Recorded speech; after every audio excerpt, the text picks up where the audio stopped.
Hello everyone, I am Dr. Charu Datta and today I am going to talk about Indian polity. Indian polity is one of the most important sections in GK for CLAT. If at all there are questions asked from static GK, the chances are that they would be asked from Indian polity. And of course, it is going to help you for solving your legal reasoning questions as well.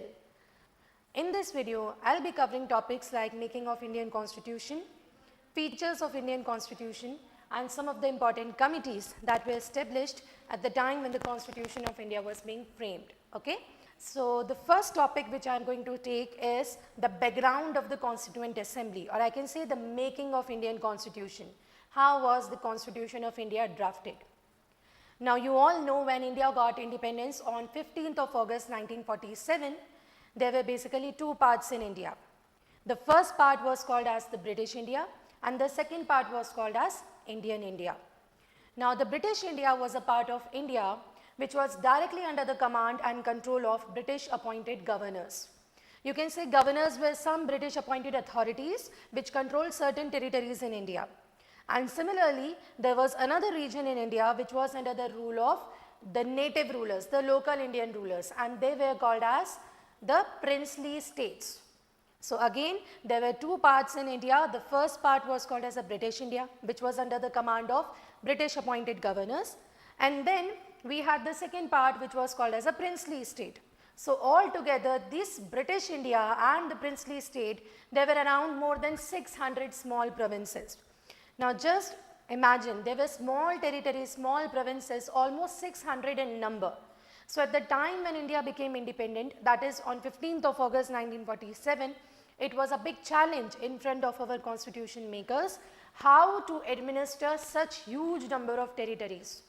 So definitely that time, some of the important leaders like Jawaharlal Nehru, Sardar Vallabhbhai Patel, they came up with the idea and they proposed the integration and merger of these smaller units. As a result, the huge number of small territories, they were all merged up and gradually the number was reduced. Now you know that right now in the present day we have around 29 states and 7 union territories in India. But this merging of all the 600 small territories and then the present scenario of the state and union territory, it was not an instant process. There were so many system of classification they were adopted and states and union territories were categorized. Several classifications were adopted. Now you don't have to go in details of all those classification, but you just have to understand that finally by integration and merger, about 600 small territories were gradually merged up and they were converted into smaller number of units, or you can say smaller number of state, so that the administration would be more efficient. Okay? If I talk about the Constituent Assembly, now what do you mean by a Constituent Assembly?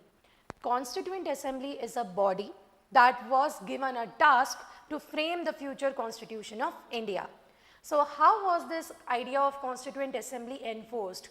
So basically it was in 1934, Mr. M.N. Roy, Manabendra Nath Roy, he was one of the important leaders in Congress. He actually gave the concept of a Constituent Assembly that we should frame one body and this body would be responsible to prepare the draft of the future Constitution of India. Okay? So it was in 1934, Mr. M.N. Roy gave the concept of Constituent Assembly. Now, in 1935, this Constituent Assembly became the official demand of Congress. Now, let me tell you, at that time when India was struggling for its independence, there were several political parties, but there were two main political parties. First was INC, which was Indian National Congress, and second was Muslim League. The later on, Muhammad Ali Jinnah, he became one of the prominent leaders of Muslim League. Okay? So you can say there were several other parties like Hindu Mahasabha, the Liberal Party, Depressed Class Institute, but INC and Muslim League, these were the two major political parties which dominated the entire country. Okay? So when in 1934, M.N. Roy proposed the idea of a Constituent Assembly. In 1935, this idea became official demand of Congress. Now Congress started demanding Constituent Assembly from British. And you all know that the Second World War started in year 1939, which continued till 1945. So when in 1935 Congress actually started demanding Constituent Assembly, Britishers were not very much interested in their demands. But as soon as Britishers got involved in the Second World War. That is when it started in 1939. Now Britishers wanted support of India. You know that in World War there were two major groups. One was the Axis and the other one was the Allies. So UK, USA and country like Russia, they were the members of Allies. And on the other side, there were countries like Japan, Germany and Italy. So other countries of Allies, that is USA and Russia, they started pressurizing UK, United Kingdom and Britain. They started pressurizing Britain that you need to get support from India because we can provide them with the manpower and the resources. Okay. So from 1935, INC was asking for Constituent Assembly. It was only in 1940, Britishers actually heard our demand and in turn they proposed an offer. Now this offer was called as August Offer of 1940. Now if I say the Viceroy of India, there was one main representative of the British Crown in India and that representative was called as Viceroy. So in 1940, the Viceroy was Lord Linlithgow.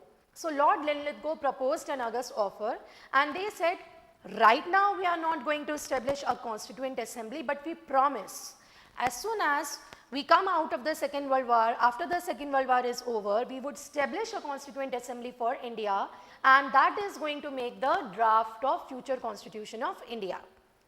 But this offer, August offer which was proposed by British for India, it was straight away rejected by our Indian leaders because there was nothing as what we expected, as what our leaders expected. So August offer was rejected. Again in 1942, because the Second World War was still going on. So again in 1942, British government make one more attempt and they sent a proposal which was known as Cripps Proposal. Now Cripps Proposal was a body which arrived India under the chairmanship of Sir Stafford Cripps. Now under this Cripps Proposal, Britishers again tried to bribe India by saying that we would give a gradual dominion status to India, but India cannot be completely separated from Great Britain. So you have to be a associated territory of Great Britain, but we promise that in near future we will establish a responsible government and we will give you a dominion status. So again, the Cripps Proposal which was under Sir Stafford Cripps, it was also rejected by the leaders of INC, Indian National Congress.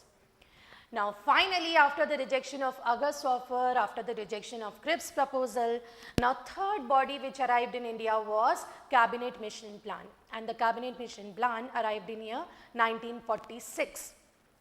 Now this Cabinet Mission Plan was a 3-member body. There were 3 members under Cabinet Mission Plan. The first member was Stafford Cripps, the same person who arrived in 1942. The second person was Sir Alexander and third one was Patrick Lawrence. So Sir Stafford Cripps, Patrick Lawrence and Sir Alexander, they arrived under a cabinet mission. That was in 1946 and they gave the idea of Constituent Assembly of India. You know that the Second World War got over by 1945 with the victory of Allies. So finally we again requested British government that we want to frame the future Constitution of India. And so British decided to help India by sending Cabinet Mission Plan in 1946. So under this Cabinet Mission Plan only, the elections were conducted for electing a Constituent Assembly for India.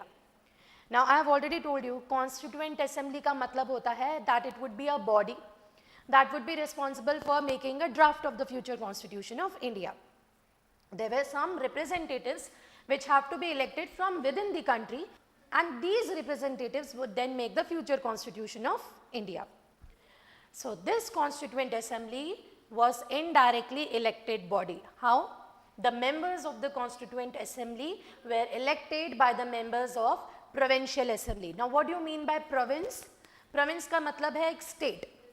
So आप समझते हैं right now in our country we have government functioning at 2 levels. One is the central government level and another one is the state government level. So we can say the state was a province. So all the representative of the provinces would elect the representative in the center. So that is how Constituent Assembly was also elected. That means members of the Constituent Assembly were elected by the representative of the Provincial Assembly. So Constituent Assembly was indirectly elected body. Okay. Now, if I talk about the results of the Constituent Assembly, what happened after the election? The election was completed in July 1946, and what was the outcome of the election? So, in all total 389 members were elected in the Constituent Assembly. Again, 389 members were elected in the Constituent Assembly, and how? Out of 389, around 296 members were elected from the British Indian states, and only 93 were nominated from the princely state. Now, I am using the word elected and nominated. That means Constituent Assembly had both type of members. It had elected members and it had nominated members.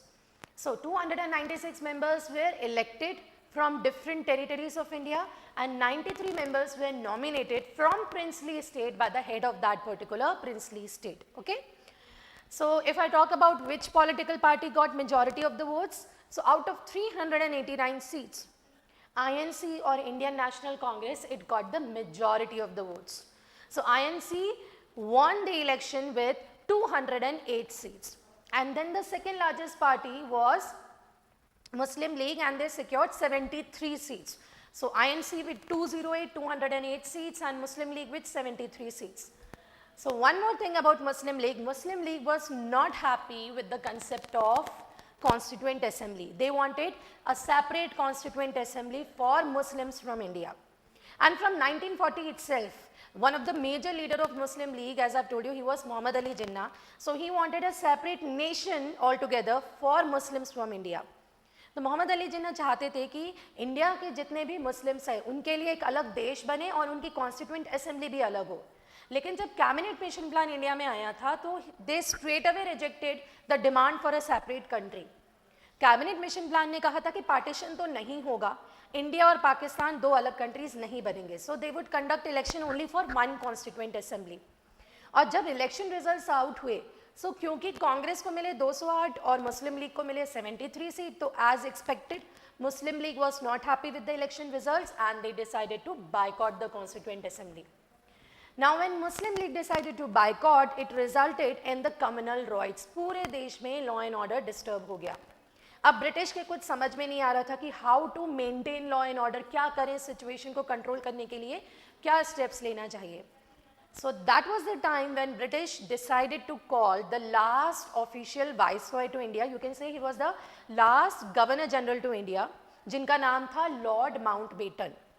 तो Lord Mountbatten को बुलवाया गया, वो Britain से India आए and उन्होंने पूरी situation को एनालाइज किया कि now Indian National Congress got the majority number of the seats in the constituent assembly, but Muslim League is not happy and there is a disturbance in law and order.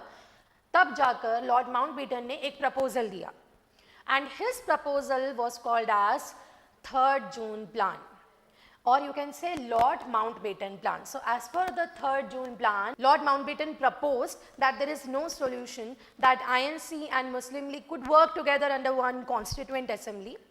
So, he suggested it's better to separate Pakistan from India and to elect a separate constituent assembly for Pakistan.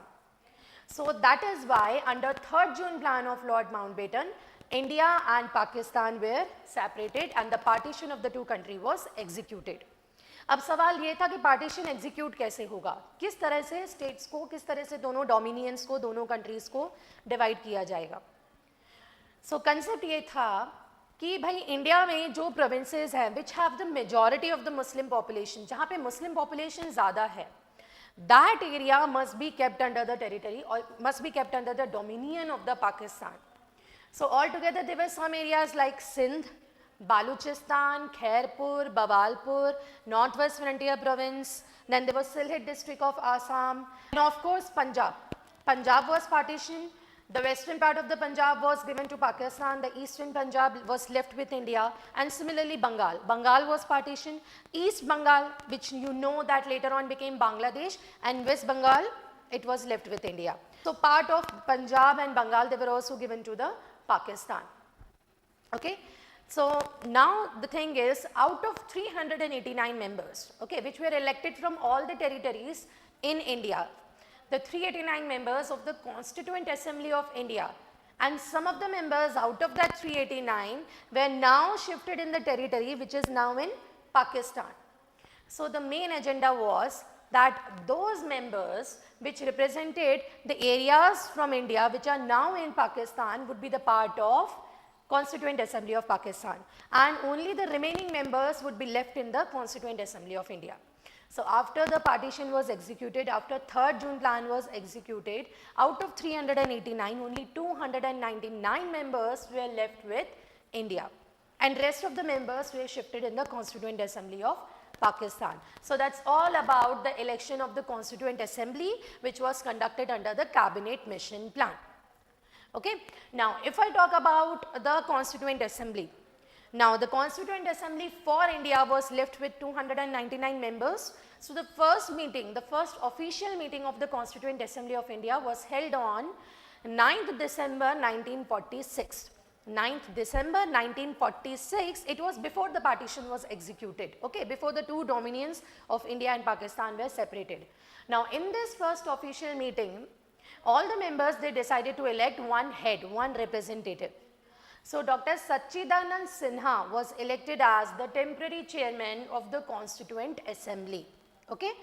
Now it was following the French tradition that the senior most person would be elected as a chairman. So Dr. Sachidanand Sinha was elected as a temporary chairman of the Constituent Assembly.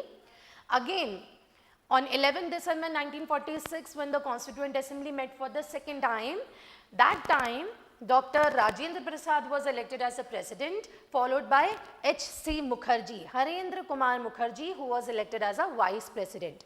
तो यदि आपके पास question आता है who was the first chairman of the Constituent Assembly, so that was a temporary chairman, और वो थे doctor सच्चिदानंद सिन्हा. और उसी के बाद 11 दिसंबर 1946 को doctor Rajendra Prasad was elected as a chairman, and then H.C. Mukherjee was elected as a vice president. So this is all about the Constituent Assembly and the making of Indian Constitution. Okay. So now let's move on to the preamble. What is preamble? What do you mean by preamble? It is also called as the objective resolution. So as I have told you that the first official meeting of the Constituent Assembly was held on 9th of December 1946. That was for the undivided India. And again on 11th of December 1946, the second meeting of the Constituent Assembly was held. On 13th December 1946, Pandit Jawaharlal Nehru proposed objective resolution in the Constituent Assembly. So what is this objective resolution? You can say it is the preamble or the preface of Indian Constitution. We can say that the preamble are the key ingredients, or these are the basic features of Indian Constitution. आप सभी ने अपनी NCERT की books पढ़ी हैं. जब आप अपनी बुक्स का पहला पेज टर्न करते हैं तो आप देखते हैं वहाँ पर एक प्रीएम्बल लिखा हुआ है, प्रीफेस लिखा हुआ है, जो कहता है We the people of India hereby resolve to constitute India into a sovereign, socialist, secular, democratic republic and to secure to all its citizens equality, liberty, justice, fraternity and what all. तो ये जो सारे words हैं, they are the key ingredients of Indian constitution. ये आधार है, हमारे पूरे कॉन्स्टिट्यूशन का फाउंडेशन है जो हमारी कॉन्स्टिट्यूशन को डिफाइन करते हैं.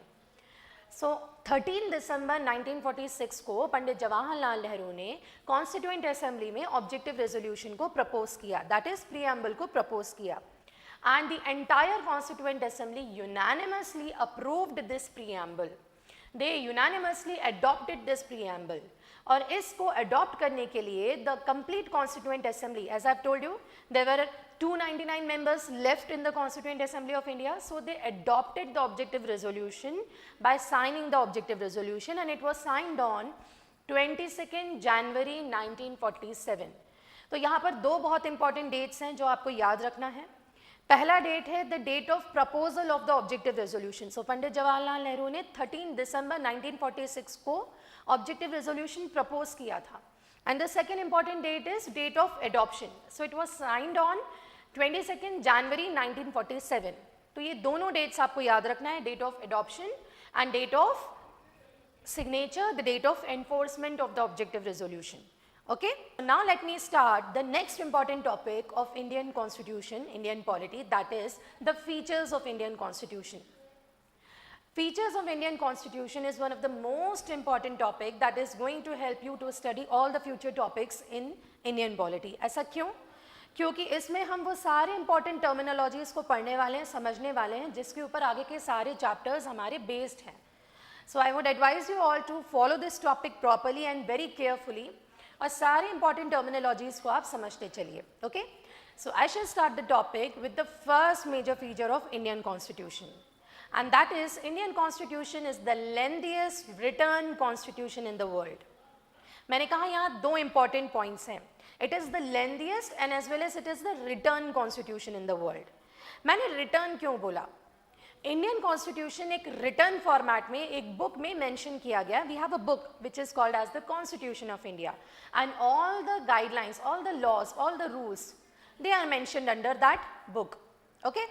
लेकिन जब मैं किसी दूसरे कंट्री का एग्जाम्पल लेती हूँ, फॉर एग्जाम्पल ब्रिटेन, तो Britain they have no such written format. So British constitution is unwritten, but Indian constitution is written down. All the parts, all the articles, they have been mentioned in a book which is called as the constitution of India. Okay, अब मैंने दूसरा point बोला था, it is the lengthiest constitution in the world. Our Indian constitution has 22 parts, 395 articles and 8 schedules when it was enforced, and right now we have 12 schedules. Now what are parts, articles and schedules? देखिए, जब मैं बोलती हूँ Constitution of India, so it is a book. तो ये पूरी book 22 different chapters में 22 different parts में divide की गई है. Now every part talks about one particular subject, one particular matter, you can say. For example, if I say part 1, it talks about union and territory of India. If I say part 2, it talks about citizenship. When I say part 3, it talks about fundamental rights. So हर एक chapter एक particular subject के बारे में, एक particular topic के बारे में बात करता है. Now under that part, there are certain laws, there are certain rules which are mentioned, जिसे article कहा जाता है. And every law, every article is allotted a number. For example, article 1, article 2, article 4. इस तरह से कुल मिला के हमारे पास 395 आर्टिकल्स हैं अंडर 22 पार्ट्स. जब इंडियन कॉन्स्टिट्यूशन एनफोर्स हुआ था 1950 की बात करें तो देयर वर 8 शेड्यूल्स. अब ये शेड्यूल्स क्या हैं? Other than parts and articles, कुछ चीज़ों को इंडियन कॉन्स्टिट्यूशन में अलग से प्रायोरिटाइज किया गया है, अलग से मेंशन किया गया है, या बोल सकते हैं अलग से लिस्ट किया गया है, and it is done under schedule.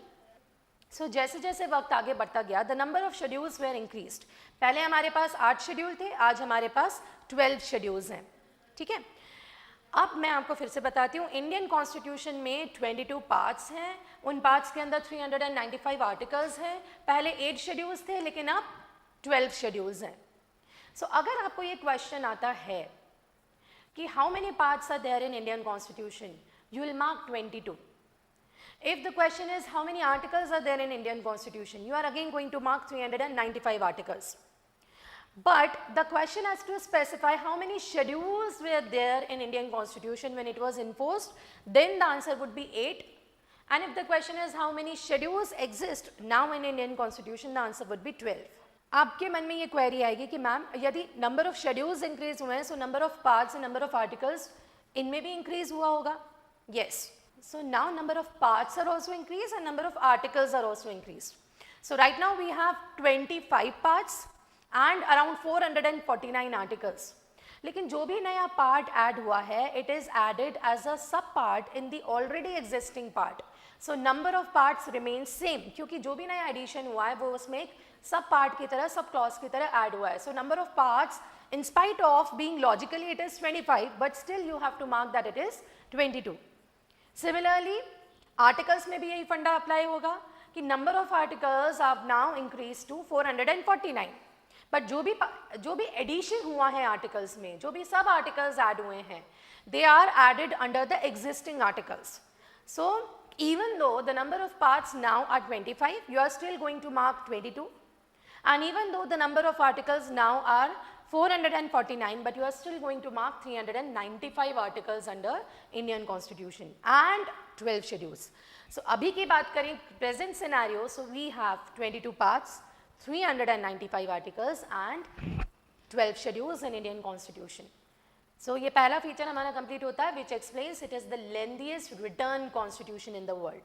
Now when I say lengthiest, yes, I have told you that we have 395 articles and 22 parts in Indian constitution. यदि मैं अमेरिकन कॉन्स्टिट्यूशन की बात करूँ, so they have only 27 articles. They have only 27 articles which have been amended 10 times. And our 395 articles have been amended more than 100 times. So we have a huge constitution, we have the exhaustive constitution, and which is in the written format. So let us now talk about the second important feature of Indian constitution, which says Indian constitution is borrowed from various sources. अभी कुछ ही समय में I am going to talk about the important committees that were established at the time when Constitution of India came into force. वहाँ हम बात करेंगे drafting committee के बारे में, जो डॉक्टर बी आर अम्बेडकर की चेयरमैनशिप में बनाई गई थी.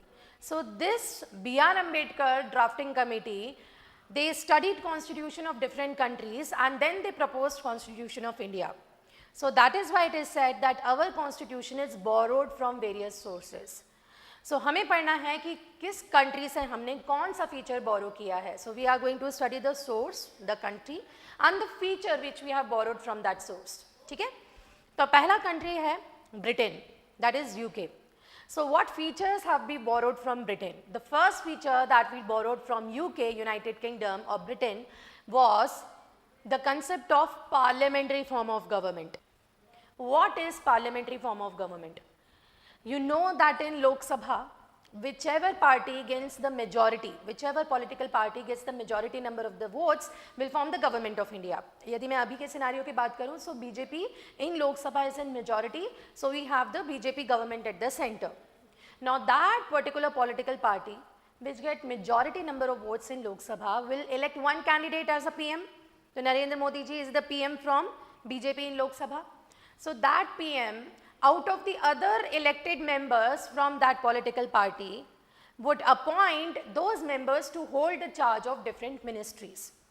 And these ministers together are called as Council of Ministers. एक होता है Prime Minister, और Prime Minister अपनी ही पार्टी में से अलग अलग members को अलग अलग departments का charge दे देते हैं. And all these ministers along with PM then are called as Council of Ministers. है ना. और आप ये भी जानते हैं कि लोकसभा में the party which gets the second largest number of votes would form the opposition of India. तो एक तरफ हो गया majority party which has form the government, the prime minister and the council of ministers, और दूसरी तरफ हो गया opposition. So all these council of ministers are answerable for their actions to opposition in Lok Sabha.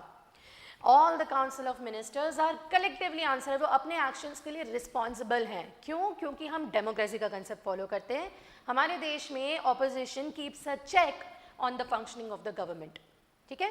So ये हो गया पहला feature, that is parliamentary form of government, जो हमने UK से borrow किया है. Now let me talk about the second feature of Indian Constitution.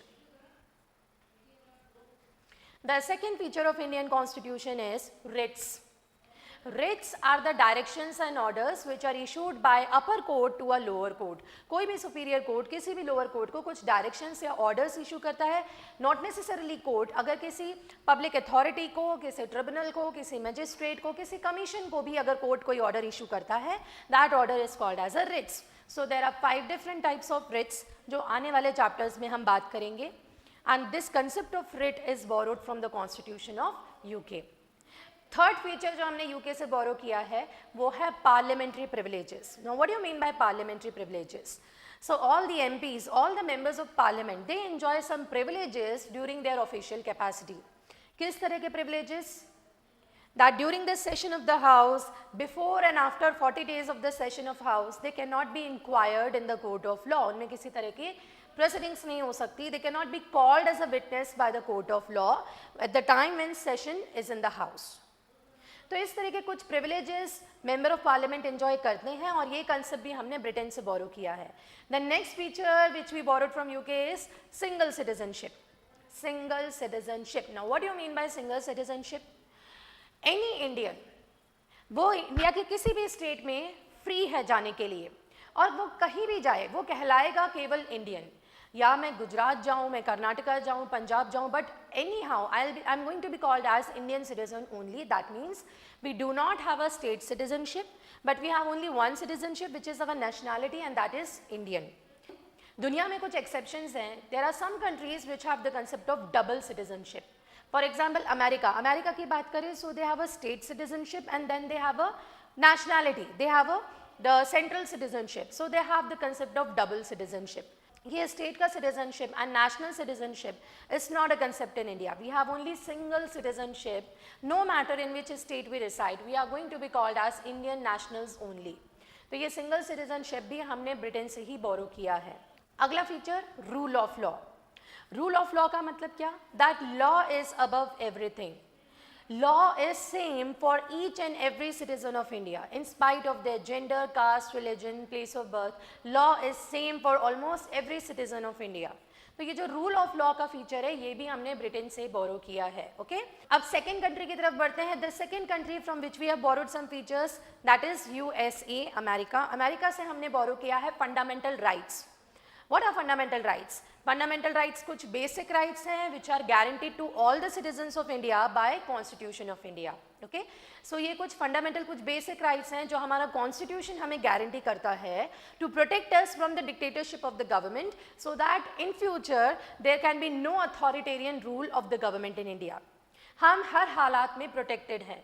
यदि किसी भी हालात में हमारा कोई राइट्स ब्रीच होते हैं so we can approach to either Supreme Court and High Court. So that is the fundamental rights. Anyhow fundamental rights are going to be explained in detail in part 3 of Indian constitution.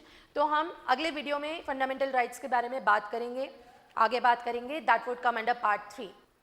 Next feature जो हमने America से borrow किया है that is independence of judiciary. What do you mean by independence of judiciary? Constitution of India एक theory पे based है और वो थ्योरी है theory of separation of powers, जो बोलता है कि हमारे कॉन्स्टिट्यूशन में there are 3 wings. One is executive, second is legislature, third is judiciary. Okay, so what is executive, what is legislature and what is judiciary? When I से legislature, so all the MPs, all the member of parliament, चाहे वो लोकसभा के MPs हो या वो राज्यसभा के MPs हो, all the members who are responsible for making future policies for India, जो कि हमारे देश के लिए नया लॉ या नया एक्ट्स बनाने के लिए रिस्पॉन्सिबल हैं, they are called as the legislature. यदि मैं बोलती हूँ the ministers from the majority party in Lok Sabha, I have just explained you, council of minister headed by prime minister who are responsible for executing policies in India, the policy which are framed by the legislature, they are called as the executive. तो legislature वो जिसने policy बनाया, that would cover the member of parliament from both the houses, and executive वो जिसने उन policies को पूरे देश में execute किया, and that could cover the important union ministers, या आप cabinet minister बोलिए या union minister बोलिए. For example, minister of defense, finance minister, law minister, food minister, whatever. तो ये अलग अलग जो ministries के जो responsible heads हैं, they are called as the executive. Then we have the third important wing in the constitution which is called as the judiciary. अब judiciary का काम क्या होता है? Judiciary keeps a check on all the proposals, all the policies which are executed by the government of India. Legislature ने जो law बनाया है, एग्जीक्यूटिव ने उस लॉ को एग्जीक्यूट किया है, क्या वो कॉन्स्टिट्यूशनल है, क्या उसमें कोई लूप होल है, क्या उसमें कोई कमी है. So this is the work of judiciary. So we say that Indian constitution is based on theory of separation of power. क्यों? Because legislature, executive and judiciary, they 3 of them, they cannot interfere in each other's work. Judiciary के काम में government interfere नहीं कर सकती, government के काम में जुडिशरी इंटरफेयर नहीं कर सकता. They can only give advice to each other. But when Supreme Court gives advice to the government, government follows that advice. Similarly, if the government want to take any legal advice from the Supreme Court may give the advice. So all the 3 wings of the constitution, they are dependent on each other, but at the same time they cannot violate each other's independence. So ये जो feature है independence of judiciary, ये हमने बोरो किया है from constitution of America. हमारे देश में जुडिशरी सबसे ऊपर है, सबसे अलग है. Even government can not interfere in the work of judiciary. The third feature which we borrowed from America is judicial activism, और we can say judicial review. Now what do you mean by judicial review? Judicial review को आप 2 तरह से समझ सकते हैं. पहला concept है जुडिशियल रिव्यू का. मान लीजिए पहले किसी केस में सुप्रीम कोर्ट ने कोई वर्डिक्ट दिया एंड दोबारा उसी तरह के केस में सुप्रीम कोर्ट ने अपने वर्डिक्ट को रिव्यू किया है. They have reviewed the earlier decision and given a new verdict. So that is called as a judicial review. Let me explain by an example. 1951 में एक केस हुआ था, that was Sajjan Singh versus Union of India, the case of 1951. इस case में Supreme Court ने decision दिया था fundamental rights can not be amended, can never be amended. Okay, दोबारा 1967 में एक केस हुआ जिसे कहा गया Golaknath versus Union of India case of 1967. इस केस में सुप्रीम कोर्ट ने अपने अर्लियर वर्डिक्ट को रिव्यू करते हुए नया वर्डिक्ट दिया that fundamental rights can be amended. 1951 में कहा था fundamental rights can not be amended, 1967 में कहा fundamental rights can be amended, उनमें चेंज किया जा सकता है. बट अगेन 1973 में एक इंपॉर्टेंट केस हुआ था, that was Keshavananda Bharati case. इस केस में सुप्रीम कोर्ट ने कहा fundamental rights can be amended but there is a condition, the basic structure of the constitution should not be disturb. तो आप समझ रहे हैं पहले के वर्डिक्ट्स को सुप्रीम कोर्ट ने रिव्यू किया है. So this is the concept of judicial review. इसको हम ऐसे भी समझ सकते हैं, मान लीजिए गवर्नमेंट ऑफ इंडिया ने कोई लॉ बनाया है, but Supreme Court find that there are certain loopholes, there is some problem in the execution of that law. तब जाकर सुप्रीम कोर्ट गवर्नमेंट को एडवाइस कर सकते हैं that we need to change the law, you have to amend the law. Then government of India can follow the advice of the Supreme Court and they can amend the law. एक example से समझिए, कुछ साल पहले government of India ने एक law पास किया था that was regarding the land acquisition resettlement and rehabilitation act. But जब सुप्रीम कोर्ट को लगा that there are certain loopholes, there is problem regarding the law and the farmers of the country were really not happy with the execution of this act, then the government was advised by Supreme Court that please amend this law and it was amended. So ये कहलाता है judicial review. Court government को advice कर सकता है कि बनाए गए किसी पॉलिसी में, किसी लॉ में यदि अमेंडमेंट करना है तो. This is judicial review. Okay, the fourth feature which we borrowed from American Constitution is the post of Vice President. आप जानते हैं हमारे देश में in Constitution of India we have a post which is called as a President of India, and then to assist the President there is a Vice President of India. तो Vice President की post का concept हमने America से bowler किया है. तो ये दो देश हो गए, पहला हो गया यूके, दूसरा हो गया America. Moving on to the third country is Ireland.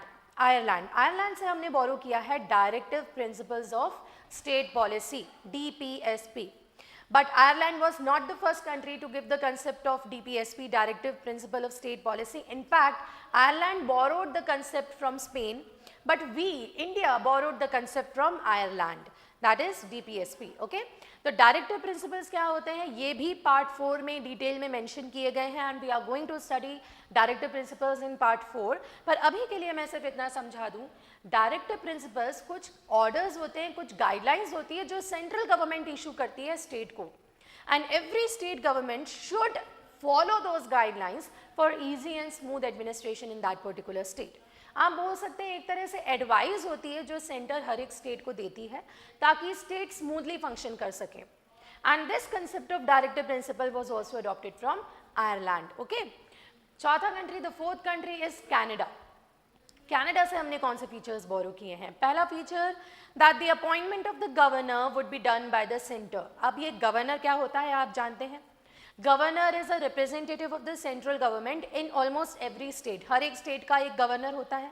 So that governor is actually the representative of the centre who works in collaboration with the state government. State government का अपना CM होता है, chief minister होता है, and that chief minister has to work in collaboration with the governor who is actually sitting on behalf of the centre in the state. So ये जो concept है कि governor would be advised by the centre, this concept is borrowed from Canada. Next feature जो हमने Canada से borrow किया है that is residuary power lies with the centre. Residuary मतलब लेफ्ट ओवर, अवशेष. रेसिडुअरी क्या होता है? देखिए, इसे समझने के लिए पहले हमें समझना पड़ेगा the concept of 3 list of Indian constitution. 3 list होते हैं. पहला कहलाता है यूनियन लिस्ट, सेकेंड होता है स्टेट लिस्ट, थर्ड होता है कॉन्करेंट लिस्ट. यूनियन लिस्ट मतलब all the matters which are controlled directly by the central government would be mentioned in a union list. यदि मैं state list की बात करूँ, so all the matters which are controlled by state would be mentioned in a state list. And similarly, we have a third list called as a concurrent list, where some matters which are controlled by the center and state both would be mentioned in the concurrent list. Okay? तो residuary मतलब क्या? हमारा constitution enforce हुआ 1950 में, लेकिन तब से लेकर अब तक ज़रूरी नहीं है कि सारी चीज़ें तीनों लिस्ट में मेंशन की जा चुकी होंगी, यूनियन लिस्ट, स्टेट लिस्ट और कॉन्करेंट लिस्ट में. It is quite a possibility कि कुछ चीज़ें उन तीनों लिस्ट में मेंशन ना की गई हों. तो वहाँ कंसेप्ट आता है रेसिडुअरी मैटर्स का, ऐसी चीज़ों को कहा जाता है residuary matter, and these residuary matters are controlled ultimately by center and it is mentioned under union list. तो ये जो concept है कि all the residuary matters would be controlled by the center, by the parliament, this was also borrowed from Canada. Canada से हमने एक और important feature borrow किया है, that is advisory jurisdiction of Supreme Court. What do you mean by advisory jurisdiction of Supreme Court? यदि president of India चाहें तो president of India supreme court से एडवाइस मांग सकते हैं on certain legal matters which is mention under article 143. Court के ऊपर है, यदि वो एडवाइस देना चाहें तो दे सकते हैं. If Supreme Court does not want to give advice they can deny. And even if the court has given the advice to the president may or may not accept that advice given by the Supreme Court. So president asking for the advice on the legal matters from Supreme Court would come under the advisory jurisdiction of Supreme Court, which is again borrowed from Canada. तो ये Canada से सारे important matters जो हमने borrow किए हैं, I've explained you. Now the next important country after Canada is Russia. Russia से हमने कौन से फीचर्स बोरो किए हैं हमने कॉन्स्टिट्यूशन में? हमने बोरो किया है प्रीएम्बल. जैसा कि मैंने आपको बताया था, प्रीएम्बल ऑब्जेक्टिव रेजोल्यूशन जो पंडित जवाहरलाल नेहरू ने प्रपोज किया था. प्रीएम्बल मतलब all the important features, all the key ingredients जिस पर हमारा कॉन्स्टिट्यूशन बेस्ड होगा. So that preamble was also borrowed from Russia. From Russia we have also borrowed fundamental duties. Now what are fundamental duties? These are the moral responsibilities of the citizens which every citizen is expected to follow. कुछ basic fundamental duties हैं. There are 11 fundamental duties which are mentioned in constitution, जैसे you should respect your national flag, national anthem, you should promote brotherhood, you should not promote hatred against other religion and so on. So all these fundamental duties were also borrowed from Russia. Now the next country is Germany. Germany से हमने borrow किए हैं emergency provisions. Now what do you mean by emergency provision? National emergency आप जानते हैं, national emergency लगाई जाती है कुछ situations में when India is facing war or external aggression or internal disturbance. We are going to talk about the types of emergencies and what happens in emergencies, how the emergency is imposed. ये सारी चीज़ें हम detail में आगे बात करने वाले हैं. फिलहाल केवल इतना समझ लीजिए कि इमरजेंसी से रिलेटेड सारे provisions we have borrowed from Germany. So emergency provision are borrowed from Germany. Next country is Japan. Japan से हमने बोरो किया है procedure established by law.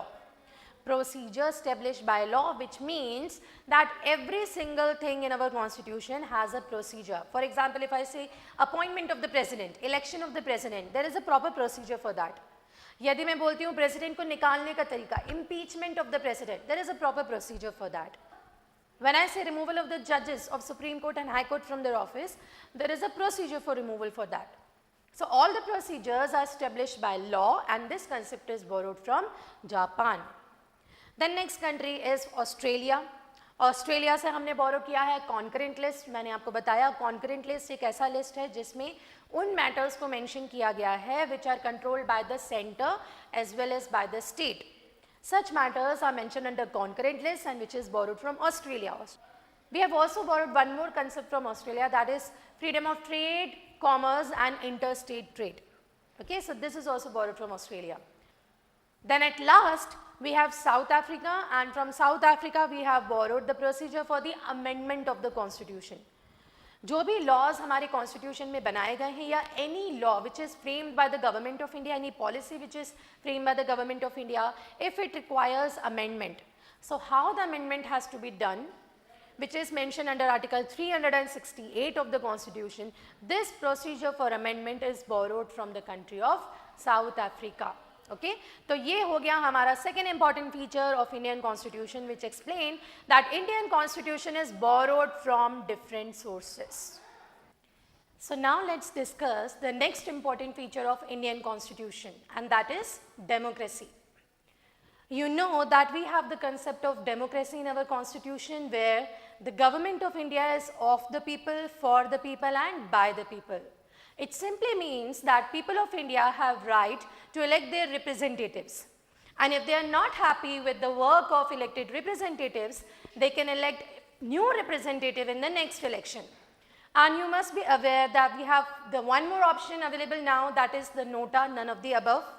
If the voters are not happy with any of the candidate contesting the election, they can always opt for nota option, which is none of the above candidate.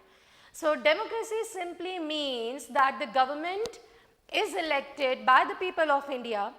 So government cannot be authoritative, there can be no dictatorship in India, and this is the guarantee which Constitution of India gives to all the citizens. We are always protected under the Constitution of India. So the next important feature is socialism. Now the socialism is derived from the word society, and the word society means group of the people, assembly of people. So by the concept of socialism, Government of India ensures that all the resources in our country are made available to all the sections, to all the classes of the people. Be it education, be it healthcare or food security, every resource should be made available and accessible for all the class and communities in India. So आप जानते हैं government कई सारी schemes चलाती है, some are the centrally sponsored schemes, some are the central sector scheme. तो कई तरह के स्कीम से गवर्नमेंट सभी लोगों को, सभी सिटीजन्स को बेनिफिट प्रोवाइड करना चाहती है. इसके अलावा गवर्नमेंट ने रिजर्वेशन का कंसेप्ट रखा है, गवर्नमेंट ने सब्सिडी का कंसेप्ट रखा है. Subsidy means discount. So you know that we have the food subsidy, we have education scholarships, we have healthcare facilities, healthcare subsidies.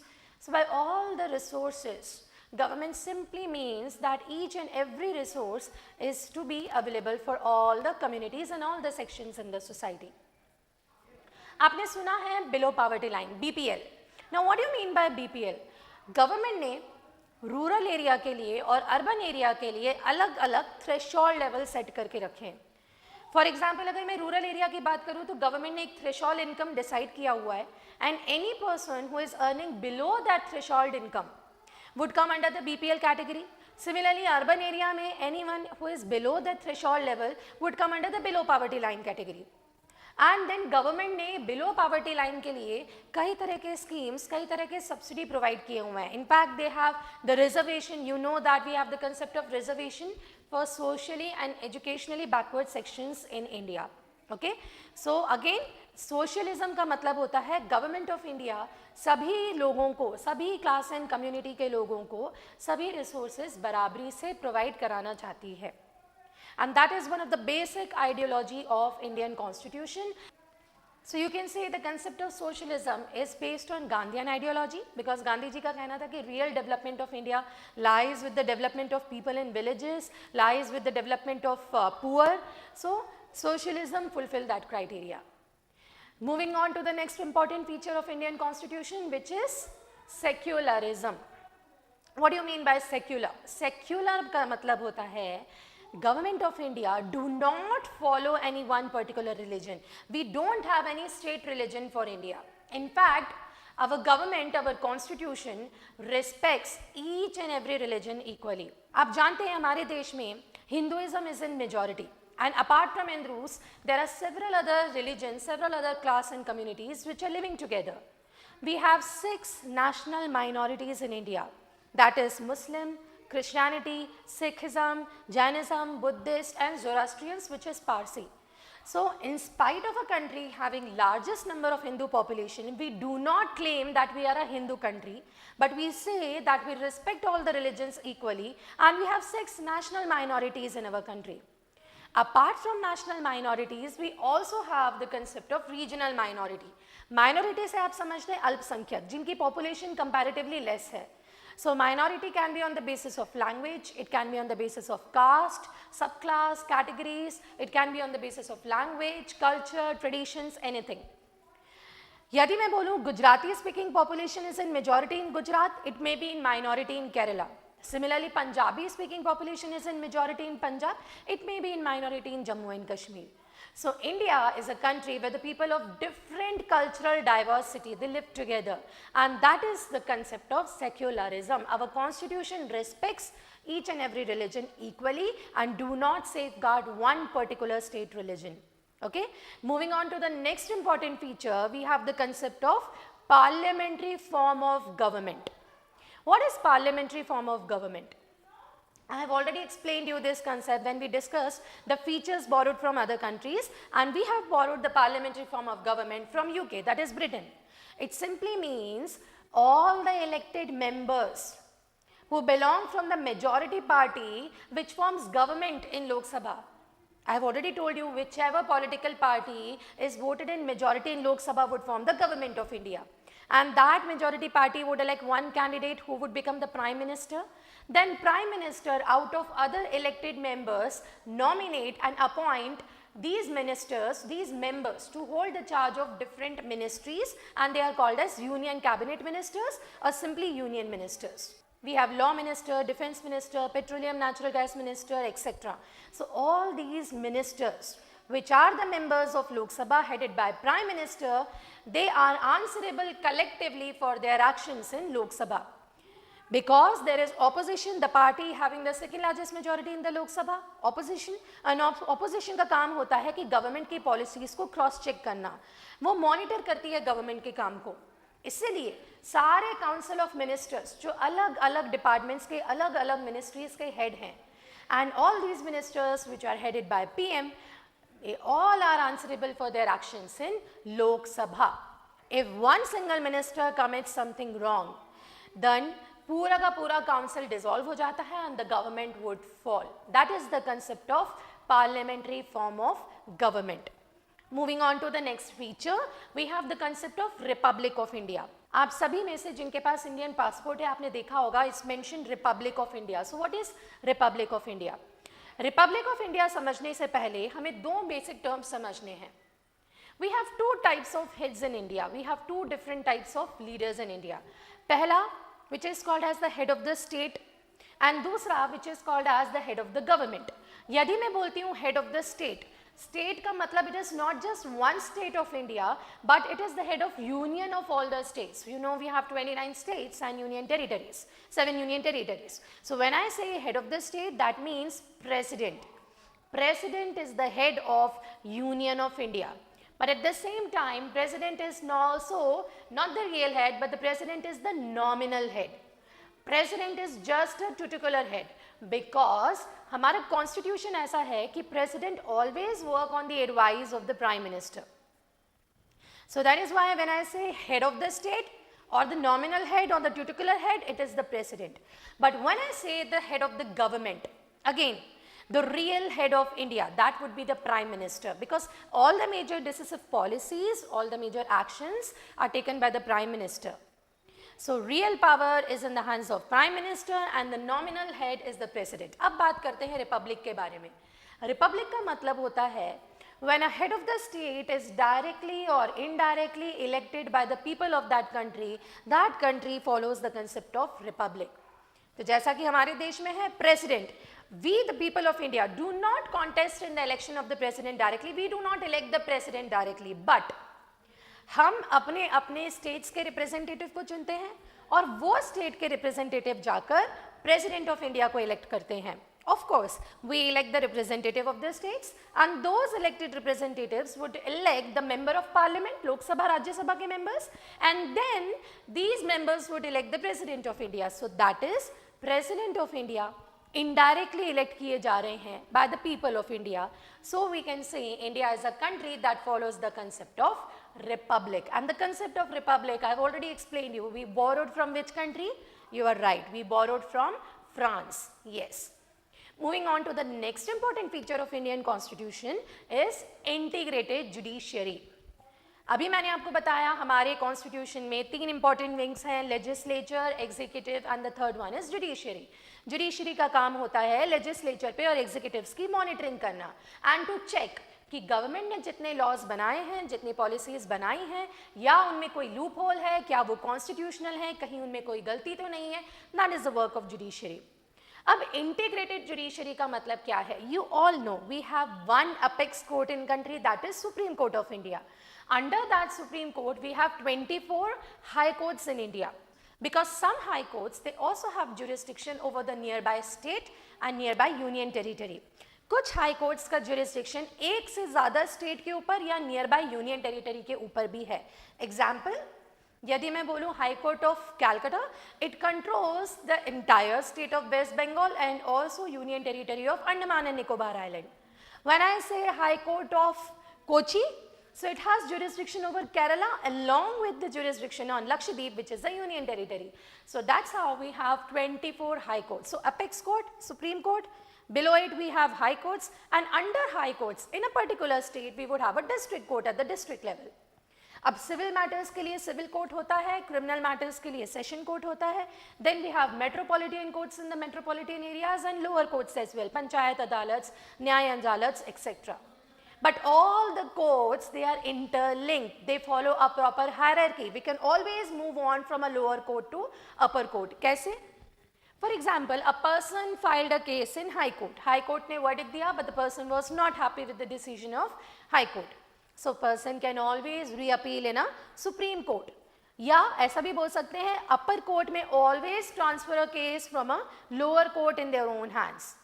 High court में district court से case transfer हो सकता है, Supreme Court में high court से case transfer हो सकता है. But vice versa is not correct. A case cannot be reappealed in a high court once the decision is given by Supreme Court. So we have integrated judiciary. All the courts are linked with each other. Okay? Moving on to the next important feature, which is union versus federal feature. Now what do you mean by federation and what is a union? मैंने आपको बताया union मतलब Union of India. सारे के सारे states, 29 states, they are joined under the Union of India. है ना? It simply means यदि हमारे देश में peace situation है, there is no war, there is no threat of external aggression, there is no internal disturbance in India. That time, during the peace time, all the powers are equally divided between the central government and state government. There is equal division, distribution of power, you can say. Centre का अपने matters पे control होता है जो union list में mention है, state का अपने मैटर्स पे कंट्रोल होता है जो स्टेट लिस्ट में मेंशन है. So this is the situation during peace time. But what if emergency is imposed in India? यदि इंडिया में इमरजेंसी लग जाए, it can be national emergency, जो पहले 3 बार लग चुकी है. We are going to talk about the types of emergencies and when was it imposed in India. We are going to talk about the types of emergency and when was it imposed in India. But right now, if I say if emergency is imposed in India, then all the powers of the states are abolished and all the powers are shifted in the hands of union. इसका मतलब we do not follow complete federation. हमारे यहाँ situational federation है, or we can say half federation है, which is the quasi federation, or we can say India follows the concept of quasi federalism. Again, यदि हमारे देश में सब कुछ ठीक है, पीस वाली सिचुएशन है, so there is a division of power between the center and state, that means there is a federation. लेकिन जैसे ही हमारे देश में इमरजेंसी लगती है तो स्टेट गवर्नमेंट के सारे पावर खत्म हो जाएंगे and all the powers are shifted to the hands of the central government. That means we would become union. So हमारे देश में क्वासी फेडरल स्ट्रक्चर फॉलो किया जाता है. अब अगर मैं कंपेयर करूं, if I compare with the constitution of USA, America, so USA follows complete federation and even on their passport it's mentioned Federation of United States of America. Why? चाहे emergency हो चाहे कोई भी सिचुएशन हो, America में there is always division of power between the centre and the state. कभी भी state governments के पावर खत्म नहीं होंगे. They always have distribution of power between centre and state, which is not in India. Moving on to the next important feature, that is universal adult suffrage, or I can say universal adult franchising. It simply means all those who are above 18 years of age in India are entitled to vote. Once a person attains the age of 18 years, their names are enrolled in a enrollment list which is prepared by the Election Commission of India. Ab Election Commission क्या है? It is a body which is responsible for conducting free and fair elections in India. So once the person achieves the age of 18 years, he is entitled to vote, and that means we have universal adult suffrage. It is irrespective of the gender, of the religion, of the caste. Every citizen of India is eligible to vote on attaining the age of 18 years. पहले as 21 years थी, बाद में इसे कम कर दिया गया 18 years, and the voting age was reduced from 21 to 18 years by 61st Amendment Act of 1989. 61st amendment act 1989 से voting age limit कम कर दी गई from 21 to 18 years, and everyone who is 18 years of age is eligible to vote in India. This is the meaning of universal adult suffrage. So that's all. I have explained all the important features of Indian Constitution. Now let us talk about the important committees that were established when Constitution of India came into force. कौन से important committees बनाए गए थे? अगर मैं CLAT की बात करती हूँ तो क्लैट में कई बार क्वेश्चन पूछे जा सकते हैं रिलेटेड टू द कमिटी. उस कमिटी का नाम पूछा जाएगा या उस कमिटी का चेयरपर्सन पूछा जाएगा. I don't expect that they are going to ask much details about each and every committee. You simply have to remember the name of the particular committee and their chairperson associated with the committee, okay? So, the first committee is Union Power Committee, which was headed by Pandit Jawaharlal Nehru. Next was Union Constitution Committee. Again, it was headed by Pandit Jawaharlal Nehru. Third was State Committee.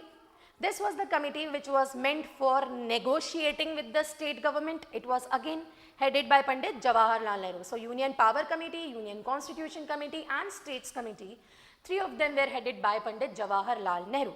आगे बढ़ते हैं. Next was Ad Hoc Committee on National Flag. Now, what do you mean by word ad hoc? Ad hoc का मतलब होता है temporary committee.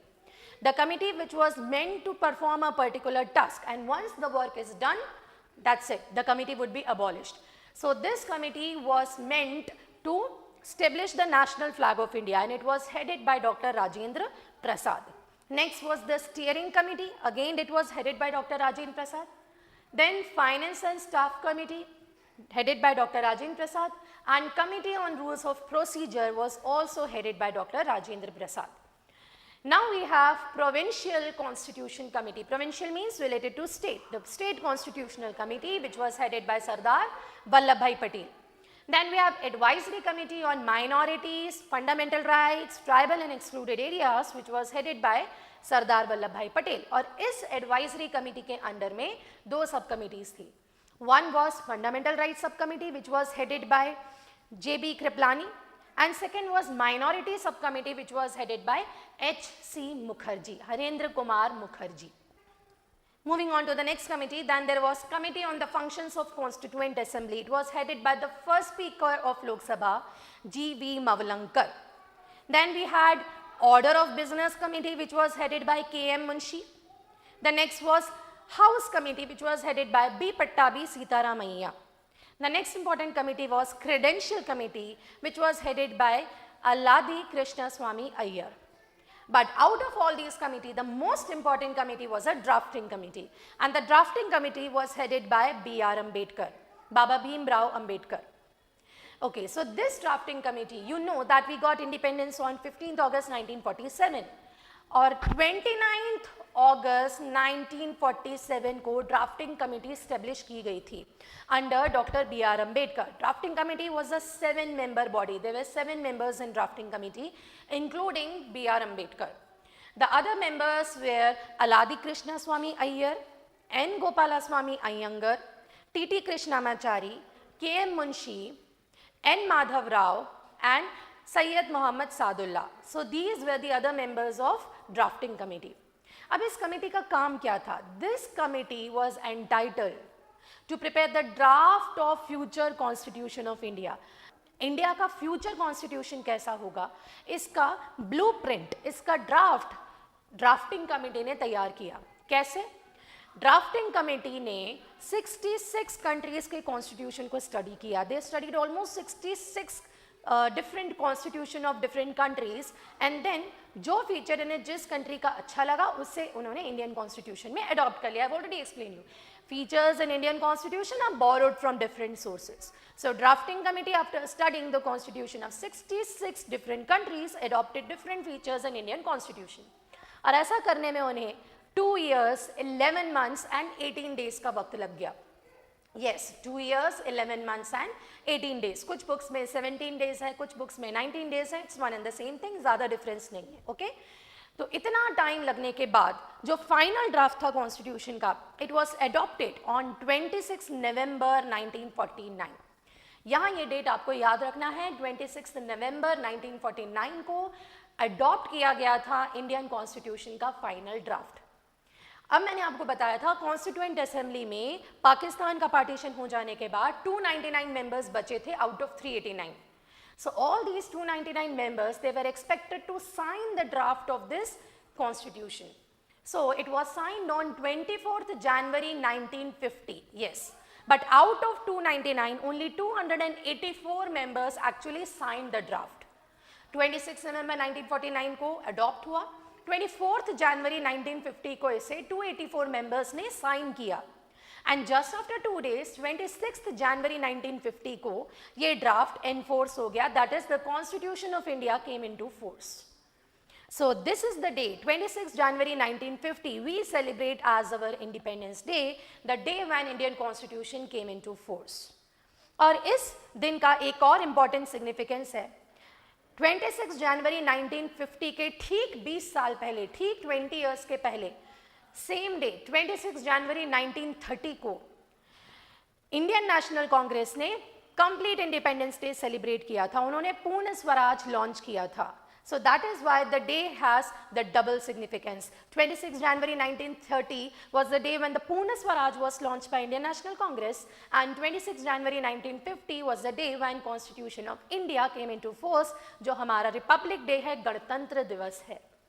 So that's all about the drafting committee. So we have covered all the important committees which are important from examination point of view. So today in this video, I have covered important topics, that is the making of Indian Constitution, in which I have explained the background of the entire Constituent Assembly. Then we discussed about the preamble under objective resolution which was proposed by Pandit Jawaharlal Nehru.